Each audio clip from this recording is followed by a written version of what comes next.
মোড়ার এই কাবারটা কিভাবে বানিয়েছি চলেন আপনাদেরকে দেখাই কিভাবে করেছি। আজকে দুপুরের রান্নায় পাট শাক করেছি আর বিরিয়ানি করেছি, সেটাও থাকছে এই ভিডিওতে।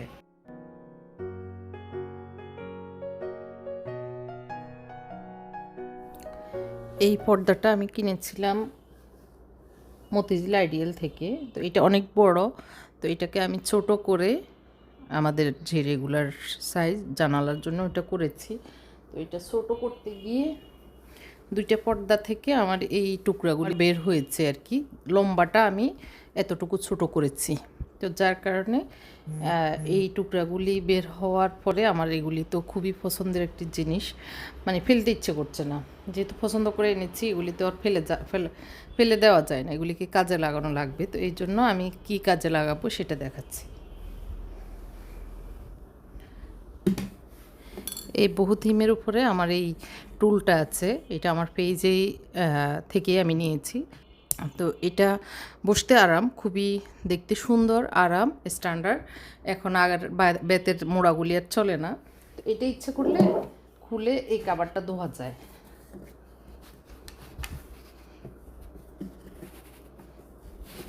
এভাবে খোলা যায় আর কি। এই যে এটা একটা আবার জুড়িয়ে হয়ে যায় এরকম চাইলে। তো এটাকে জুড়ি হিসাবে ইউজ করা যায়। আবার এই যে এটা তো এভাবে আছে, তাই না? তো আমার মনে হচ্ছে যে এই জুড়িটাও আমার কাছে মনে হচ্ছে যে এই কাবারটা আমি যেন নষ্ট না হয়, দেখতে ভালো লাগে, এটাও থাকুক। আমি এটার উপরে একটা কাবার তৈরি করে দিই, তাহলে আমার এই জিনিসটা, এত সুন্দর একটা জিনিস নষ্ট হবে না। এই জন্য আমি এখন কাবার তৈরি করব এই কাপড়গুলি দিয়ে। তো এইগুলিতে হচ্ছে কয়টা পার্ট আমি দেখিয়ে দিচ্ছি। একটা টুকরায় তিনটা পার্ট। একটা হচ্ছে এটা, আরেকটা হচ্ছে নেট, এই যে নেট, আরেকটা হচ্ছে শার্টিন কাপড়। তো এটাকে এখন আমি এখান থেকে এই শার্টিন কাপড়টা নিব, নিয়ে উপরের ফ্রন্টটা আমি জয়েন্ট দিয়ে, এভাবে জয়েন্ট দিয়ে উপরের ফ্রন্টটা নেব। আমি ওইভাবে চিন্তা করেছি আর কি। নিয়ে এখানের যে লেসগুলি আছে, এই যে সাইডের লেসগুলি, এগুলি চারটাই হবে, মানে চারটাই বের হবে এরকম। তো ওইগুলিকে আমি এভাবে গোল করে কুচি কুচি করে একটা রাউন্ড করব। রাউন্ডের এরকম কুচির মাঝখানে এটা থাকবে, এটা আড়ং থেকে নিয়েছিলাম। তো এটা থাকবে কুচির মাঝখানে, মানে মাঝখানে দিকে। এগুলি তো আসলে টুকরো হয়ে যাবে, ফেলে দেওয়ার মতো, এই যে ছোট ছোট। তো এটাকে আমি যদি কুচি কুচি করে চারিদিকে দিই তাহলে দেখতে ভালো লাগবে। তো এটা হবে উপরের মাঝখান, আর নিচের দিকে আমি এই যে এগুলিকে আলাদা করব। আলাদা করে এই যে এইভাবে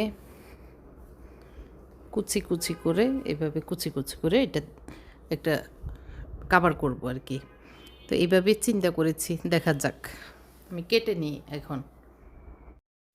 আসসালামু আলাইকুম রহমতুল্লাহি ওবরকাতুহু। সবাইকে সুস্বাগতম জানাচ্ছি আমার চ্যানেল রুমিস ফ্যাশনেবল হাউসে।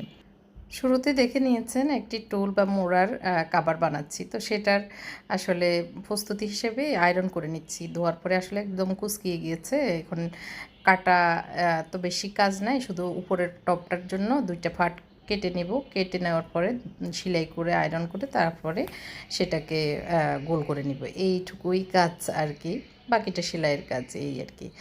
কাজ করতে করতে কিছু কোরআন হাদিস থেকে নেওয়া, যেগুলি আমরা মুসলমান হিসেবে কোনোভাবেই বলা ঠিক না, সে ধরনের কিছু কথা বলেই, যাতে করে আমরা সবাই একটু সতর্ক হই আর কি।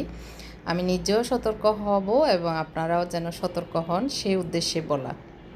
যে কথাগুলি আমরা সব সময় বলে থাকি, মানে মনের অজান্তে হোক, না জানা সত্ত্বে হোক, বা জানলেও অনেক সময় মুখ ফসকে চলে আসে এই কথাগুলি, কমন কথা যেগুলি যেগুলি বলা একদমই ঠিক না আর কি। সেগুলি হচ্ছে কারো চেহারা নিয়ে আমরা উপহাস না করা। এটা বলার মানে দাঁড়ায় আল্লাহর সৃষ্টিকে তুচ্ছ করানো আর কি, তুচ্ছ হিসেবে গণ্য করা। এটা সূরা আত-তিনে আসছে কথাটা।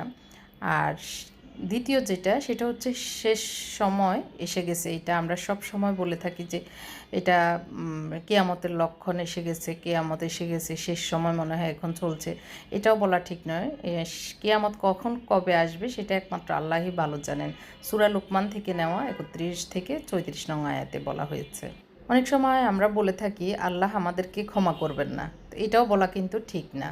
আল্লাহর রহমত থেকে কখনোই নিরাশ হতে আল্লাহ নিষেধ করেছেন। সূরা জুমার ৩৯ এবং ৫৩ নং আয়াতে আর কি। তো এটাও আমরা বলবো না, এটা থেকেও আমরা বিরত থাকব। কোনো কিছু আমাদের বিপদ আপদ আসলে বা কোনো কিছু হলে আমরা মানে আল্লাহকে দোষ দিতে থাকি যে আল্লাহ মনে হয় আমাদেরকে ঘৃণা করেন। তো এটাও বলা ঠিক না। আল্লাহ দয়ালু, আল্লাহ বান্দাকে সবসময় সুযোগ দেন আল্লাহর পথে ফিরে আসার, আল্লাহকে ডাকার, আল্লাহর রহমত চাওয়ার। অনেক সময় আমরা কোনো কিছুতে হতাশ হয়ে পড়লে একদম নিজেকে বলি আমি অনেক মূল্যহীন। এই কথাটাও আসলে বলা ঠিক না। আল্লাহ আপনাকে আমাকে সম্মান দিয়ে সৃষ্টি করেছেন। সূরা আত-তিনের ৯৫ নং আয়াতে বলা হয়েছে এই ব্যাপারে। তো আরেকটা বিষয় সেটা হলো গালি, অশ্লীল ভাষায় আমরা অনেক সময় রাগে দুঃখে বলে ফেলি, যেটা একদমই ঠিক না। একজন উত্তম মুসলিমের ভাষা হবে শালীন, তারপরে খুব নরম, উত্তম ভাষার অধিকারী হবে। তো আমরা চেষ্টা করব কোনো কিছুতে রাগ করে গালিগালাজ করব না, ভাষাকে সংযত রাখব। এটা তিরমিজি শরীফে আসছে আমাদের মানে ব্যবহারকে নরম ভাষায় করতে হবে, শালীন ভাষায় করতে হবে। সেলাইটা কিভাবে করছি আপনারা দেখে বুঝতে পারছেন।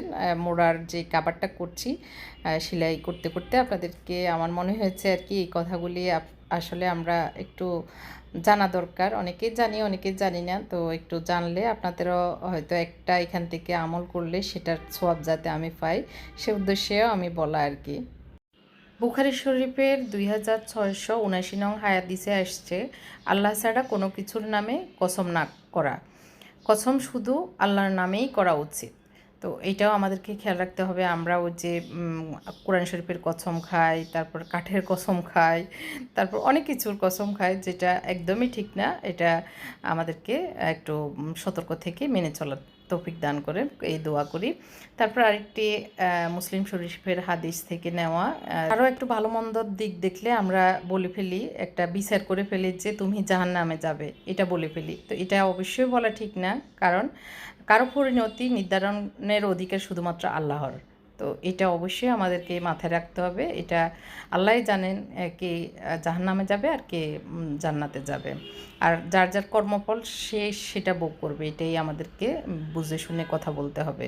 আবার আমরা অনেক সময় রাগে দুঃখে এক একজনকে বদদোয়া দিই, যেমন বলে ফেলি তোমার ক্ষতি হোক, তুমি মানে তোমার খারাপ হোক, এরকম বলে ফেলি। তো এইটা অবশ্যই বলা ঠিক না। এই ধরনের অভিশাপ দেওয়া কোনোভাবেই ঠিক না। সবার জন্যই হেদায়েতের কামনা করা এটা আমাদের করা উচিত। এটাও বুখারী শরীফে আসছে, বুখারী শরীফের হাদিস থেকে নেওয়া।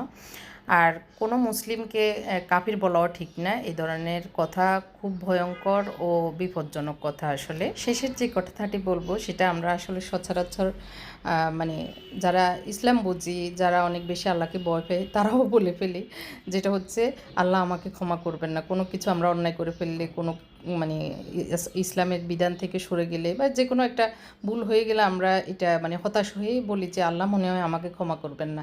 তো এটাও বলা ঠিক না, কারণ তওবাকারীকে আল্লাহ ক্ষমা করে দেন, আল্লাহ পছন্দ করেন। সূরা আজ-জুমার আয়াতে বলা হয়েছে ৩৯ থেকে ৫৩ নং আয়াতে বলা হয়েছে আল্লাহ ক্ষমাশীল ও দয়ালু। আল্লাহ আমাদের জিহ্বাকে অনুচিত কথা থেকে হেফাজত করুন, আমিন সুম্মা আমিন। আমার যেই মোড়াটা বা টুলটা আছে সেটার উপরের টপটা আমি এভাবে সেলাই করে নিয়েছি। এখানে কুচি দিয়ে ছোট ছোট যে লেসগুলি ছিল এগুলি ফেলে দেওয়ার মতো, সেগুলিকে জয়েন্ট দিয়ে এটাকে এখানে মাঝখানে বরাবর লাগিয়ে নিয়েছি। আর এখানে এটাও লেসটা আমার পুরনো ছিল, কোনো জামায় লাগানো হয়েছে সেখান থেকে খুলে রাখছিলাম, তো সেই লেসটা এখানে লাগিয়ে দিয়েছি সাইডে একটু পাইপিনের মতো হওয়ার জন্য। আর এখানে হচ্ছে আমি আবার এখানে 3টা লেয়ার করেছি। এখানে নিচের যে পার্টটা ওইটাতে নিচে আর একটা এরকম ডাবল পার্ট করে নিয়েছি। যদি আমি এটাকে রাবার অথবা ফিতে দিয়ে নিচে বেঁধে রাখি তাহলে হয়তো মজবুত থাকবে, মানে নড়াচড়া করবে না। আর এটা হচ্ছে টিস্যু কাপড়ের নিচে যে নেটটা ছিল সেটাকে আমি নিচে আবার মানে এখানে পর্দাতে ছিল এটা, মাঝখানে এই নেটটা, তারপরে টিস্যুটা ছিল। তো আমি মাঝখানে নেটটা না দিয়ে নিচে ডাবল করে, এই যে ডাবল করে এটাকে একটু ছোট ছোট কুচি দিয়ে নিচে লাগিয়ে দিয়েছি। এটা একটা মানে কুচি ফ্রগের মতো হবে। এখন আমি এটাকে এভাবে লাগিয়ে দিব আর কি। এখন এভাবে উল্টা করে লাগাবো। এভাবে করে আমি এখন সেলাই করে দিব। সেলাই করার পরে এটা এইভাবে এরকম হবে আর কি। সেলাই করার পরে এরকম হয়ে যাবে। তো এখন সেলাই করে নিচ্ছি, আর কাজ শেষ আমার। তো কথা বলতে বলতে আমার এই মোড়ার কাভারটা সেলাই শেষ হয়ে গেছে। লাস্টের ফিনিশিংয়ের কাজটাই করছি। আমি নিজেও এক্সাইটেড লাগানোর পরে কেমন লাগে দেখার জন্য। একদমই ফেলে দেওয়া জিনিসকে একটু কাজে লাগানোর উদ্দেশ্যেই করা। আরেক কথা হচ্ছে, মোড়াটার উপরে একটু কাভার দিলে মনে হচ্ছে মোড়াটা আরও অনেক দিন ভালো থাকবে, দেখতেও মানে আরও পরে যখন কাভার ছাড়া থাকবে তখনও ভালো লাগবে। যাই হোক, রান্নার জন্য আজকে একটু বিরিয়ানি করছি, বিফ বিরিয়ানি। অনেক দিন করা হয়নি, রোজাতে করেছি আর করিনি এই জন্য। আর আমাদের জন্য একটু শাক মানে পাট শাক ডাল দিয়ে রান্না করব, সেই জন্য ধুয়ে নিলাম। শাক কুটে ধুয়ে রেখেছি, আর এদিক দিয়ে পেঁয়াজগুলিকে একটু লালচে করে বেরেস্তা করে নিয়েছি। নিয়ে গোস্তগুলি দিয়ে দিচ্ছি, যেভাবে আসলে আমি নর্মালি করি একদম সিম্পল ওয়েতে সেটা করে নিয়েছি। মাখানো টাখানো ছাড়া এভাবেই করছি আর কি। রাঁধুনি বিরিয়ানির মশলাটা দিয়ে দিচ্ছি। প্যাকেটে আজকে যতটুকু ছিল ততটুকুই দিয়েছি। আমি একটা প্যাকেট দিয়ে 2-3 বার মানে রান্না করি আর কি। পরিমাণ মতো লবণ দিয়েছি, একটু গুঁড়ো মরিচ দিয়েছি যাতে একটু ঝাল ঝাল হয়, আমার ছেলেরা ঝাল পছন্দ করে এই জন্য। আবার একটু কাঁচা পেঁয়াজও দিয়ে দিচ্ছি, আদা রসুন দিয়ে দিচ্ছি পরিমাণ মতো। এখানে গরু গোশত বেশি না, 1.5 কেজি 2 কেজি হবে আর কি এরকম। আর পোলাওর জন্য পোলাও রান্না করে রেখেছি 3 পটের মতো। তো একটু নেড়ে ছেড়ে ঢাকনা দিয়ে দিব এটা কষানোর জন্য। এদিক দিয়ে ডালে রসুন পেঁয়াজ কাঁচামরিচ দিয়ে দিয়েছি লবণ, একটুখানি হলুদ, আর একটুখানি গুঁড়ো মরিচ দিব, সামান্য একটু মরিচ দিয়েছি, এখন গুঁড়ো মরিচ হলুদ দিব আর কি গুঁড়ো মরিচ দেওয়ার পরে। আমি বিশেষ করে পাট শাক ভাজির চেয়েও এভাবে ডাল দিয়ে রান্না করে খেতে পছন্দ করি আর কি। তো গোস্তগুলি ভালো করে মানে ফুটে উঠেছে। এখন একটু টক দই ছিল ডিপে, সেখান থেকে একটু দিয়ে দিব। আজকে যে কথাগুলি বলেছিলাম এগুলি আসলে আমরা সবাই মানি চলি। তারপরেও একটু ভুল ত্রুটি হলে ক্ষমা করবেন, কারণ কারো ভালো লাগবে কারো ভালো নাও লাগতে পারে এই জন্য। এখানে ওই যে টক দই আমি একটু ডিপে রেখে দিয়েছিলাম, সেখান থেকে একটু দিয়েছি। একটু আগুনটা কমিয়ে দিতে হয়, তো একটু পরেই কমিয়ে দিয়েছিলাম, না হয় ফেটে যায় আর কি টক দই। আর এই তো পাট শাক দিব, কারণ ডাল ফুটে উঠেছে। বেশি ডাল গলে যাওয়ার পরে দিলে আবার মজা লাগে না আমার কাছে। একটু ডাল গোটা গোটা থাকবে, খেতে ভালো লাগবে ওইভাবে। শাক পুরোটা দিব না, অর্ধেক দিব, কারণ পুরোটা আবার থেকে যাবে। বাকিগুলি আমি একটা বক্সে রেখে দিব।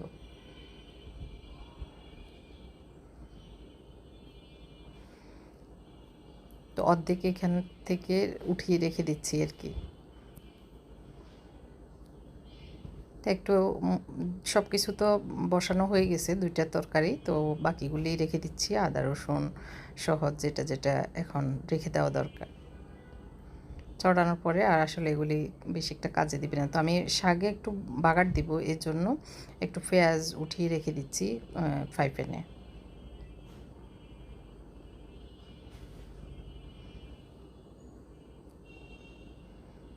তো শাকটার ভিতরে এই যে নেমে গেছে, একটু নেড়ে ছেড়ে দিচ্ছি। পাট শাক হতে বেশি সময় লাগে না, বেশি জোশ করব না, জোশ করলে খেতে ভালো লাগবে না। তো সবুজ সবুজ থাকা অবস্থায় নামিয়ে নেব। আমি একটু বাগারও দিয়ে দিয়েছি এর ভিতরে, সবুজ সবুজ রেখে খুবই মজা হয়েছিল। এদিক দিয়ে গরু গোস্তটা আমি ভালো করে ওই যে দিয়ে সিজ দিয়ে নিয়েছি, তো খুলে নিচ্ছি। এই যে নরম হয়ে গেছে, আর আমি আসলে মানে বেশিক্ষণে রেখে দিয়েছিলাম চুলায়, যার কারণে নিচে একটু বেশি ঘন হয়ে লেগে গেছে। তো পোলাও তো আগে রান্না করে রেখেছিলাম, পোলাওকে আমি জাস্ট এমনি সেদ্ধ পোলাও যেভাবে করে সেভাবেই করে নিয়েছিলাম। তো স্তরে স্তরে একটু গোস্তগুলি দিয়ে দিচ্ছি আর কি। গোস্ত পোলাও এভাবে দিয়ে তারপরে ইয়েটা করব। তো আমি বিরিয়ানি খাবো না, এর জন্য একটু পোলাও উঠিয়ে রেখে দিচ্ছি, শাক দিয়ে খাবো। এর জন্য ভাতও নেই, ভাত থাকলে বেশি মজা হতো আর কি। তো এখানেও সাদা পোলাও বলতে এখানে তেল টেল নাই, জাস্ট লবণ দিয়ে পোলাওটা করে রেখেছিলাম। একটু চিনি দিয়েছি, পেঁয়াজ বেরেস্তা দিয়েছি, আর একটু দিয়েছি গোলাপ জল। এই তো এখন ঢাকনা দিয়ে রেখে দিব, আর উপরে আমি ঘি দিয়ে দিব, আর একদম ডিমে আছে রেখে দিব আধা ঘন্টার জন্য। একটু লবণ দিয়ে বাড়ি থেকে আনা মাখা আম খেয়ে নিচ্ছি, তারপরে দেখিয়ে দিব ওই যে মোড়াটা কেমন হয়েছে। এতক্ষণে নিশ্চয়ই মনে হচ্ছে যে মোড়াটা কেমন হয়েছে, একটু দেখান। তো একটু দেখিয়ে দিচ্ছি। এই টুলটা খুবই সুন্দর আর খুবই আরামদায়ক। আমার পেজে ছিল, এখন মেবি নেই। তো আমি নিচের যে কাভারটা সেটা একদম মানে ফিটিং করে করেছি, যাতে করে বসার পরে নড়াচড়া না করে উঠে না আসে, একদম এইভাবে টাইট ফিট করে করেছি আর কি। তো একদম ভালো করে আমি ঠাসায় ঠাসায় ঢুকাচ্ছি, আর সুন্দরভাবেই লেগেছে। তো আমি এত ফাঁকা কারিগর না, যতটুকু পেরেছি আর কি করে নিয়েছি। তো আমার কাছে তো ভালো লাগছে, আপনাদের কাছে কেমন লাগছে কমেন্ট করে জানাতে কিন্তু ভুলবেন না। আজকের ভিডিওটি কেমন হয়েছে সেটাও কিন্তু বলতে ভুলবেন না। তো সবাই ভালো থাকবেন, আমাদের জন্য দোয়া করবেন। আল্লাহ যেন আমাদেরকে ভালো রাখে, সেই দোয়াটাই আপনাদের কাছে চাই। আজকে সাদেক কাইয়ুমের বিয়ে, ঢাকা বিশ্ববিদ্যালয়ের বিপি, তো ওর বিয়েতে যাব, ওইটার প্রস্তুতি নিচ্ছি। আল্লাহ হাফেজ।